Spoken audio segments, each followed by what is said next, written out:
নাহমাদুহু ওয়া নুসাল্লি আলা রাসূলিহিল কারীম, আম্মা বা'দ। উপস্থিত দূরে ও কাছে যে যেখান থেকে আজকের ভিডিওটি লক্ষ্য করছেন,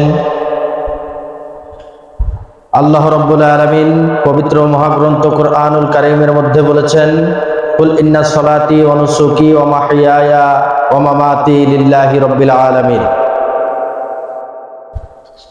আল্লাহ রাব্বুল আলামিন পবিত্র কুরআনুল কারীমের মধ্যে বলেছেন, তোমার বেঁচে থাকা, তোমার নামাজ, তোমার হজ, তোমার কুরবানি, তোমার যাকাত ইত্যাদি যা কিছু ইবাদতে গণ্য করা হয়েছে তোমাদের জন্য, সব কিছু আমি আল্লাহ রাব্বুল আলামিনের মন মতো যদি হয়ে থাকে, তবেই তুমি প্রকৃতপক্ষে আমি আল্লাহ রাব্বুল আলামিনের বান্দা বলে গণ্য হবে। আর যদি সেটা লোক দেখানোর জন্য হয়ে থাকে, তাহলে আল্লাহ রাব্বুল আলামিন কুরআনুল কারীমের অপর এক আয়াতে বলেছেন, ইন্না আযাবি লাশাদীদ। আমি আল্লাহ রাব্বুল আলামিনের ধরা হচ্ছে অত্যন্ত শক্ত ধরা, যা থেকে তোমরা কখনোই বাঁচতে পারবে না। আল্লাহ রাব্বুল আলামিন বলছেন, আমার আদেশ এবং নিষেধ তোমরা যদি না মেনে চলো, তাহলে আমি আল্লাহ রাব্বুল আলামিন তোমাদের জন্য ভয়াবহ আযাব রেখেছি।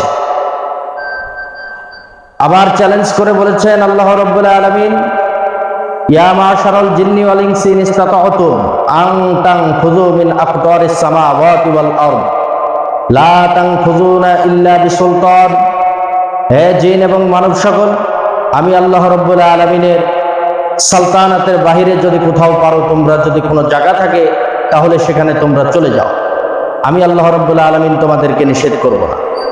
আর যদি আমার অনুকূলে তোমরা থাকতে চাও, তাহলে আমার যে আদেশগুলি আছে, যে নিষেধগুলি আছে, তা তোমরা অবশ্যই তোমাদেরকে বিশ্বের অনুপরমাণু থেকে তোমাদেরকে সেগুলি মানতে হবে।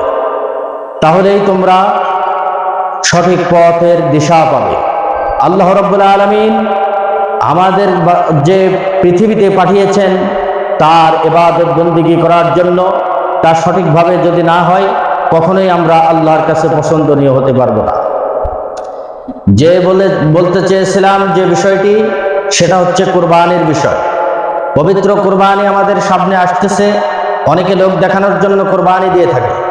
এই কুরবানির পশুটি নিজের মনের ইচ্ছাকে পোষণ করার জন্য, নিজের লোভ লালসার ক্ষেত্রে যদি পশু কুরবানি করা হয়, আল্লাহ রাব্বুল আলামিনের দরবারে সেটি গ্রহণযোগ্য হবে না। আল্লাহ বলেন, যদি তোমরা কুরবানি করতে চাও, তাহলে আমি আল্লাহ রাব্বুল আলামিনের ভীতি তোমার হৃদয়ে থাকা লাগবে, তা না হলে কখনোই তোমার কুরবানি গ্রহণযোগ্য হবে না। কুরবানির যে তিনটি ভাগ আছে, প্রত্যেকটি ভাগ পুঙ্খানুপুঙ্খানুভাবে মানুষের মাঝে সেটা বন্টন করে দিতে হবে, তা না হলে আল্লাহ রাব্বুল আলামিন কোনো বান্দাকেই তিনি ছেড়ে কথা বলবেন না। এখন এমন একটা অভ্যস্ত হয়ে গিয়েছে মানুষ, যে কোনো একটি কাজের ক্ষেত্রে যদি একটু জিনিস বন্টন করতে যায়, তাহলে আল্লাহ রাব্বুল আলামিনকে দেখানোর নিয়তে মন থেকে যদি সামান্য ইঞ্চি থাকে, আর বাকিটা লোক দেখানোর জন্য হয়ে যায়। লোক দেখানো সমস্ত ইবাদতকারী আল্লাহ রাব্বুল আলামিন বলেছেন সবাই ধ্বংস হবে, তাদেরকে হালাক করে দেওয়া হবে। সম্মানিত দর্শক বিন্দু, AM সুন্নি মিডিয়ার সাথে থাকবেন। ভিডিওটি যদি ভালো লাগে, আজ এ পর্যন্ত আমাদেরকে সাপোর্ট করবেন। আপনাদের সাপোর্টে আমরা আল্লাহ রাব্বুল আলামিনের অশেষ মেহেরবানিতে কিছু দূর এগিয়ে গিয়েছি। আরও যদি সাপোর্ট পাই, তাহলে সামনে এগিয়ে যেতে পারবো ইনশাআল্লাহ। সবাই আপনারা ভালো থাকবেন, সুস্থ থাকবেন। AM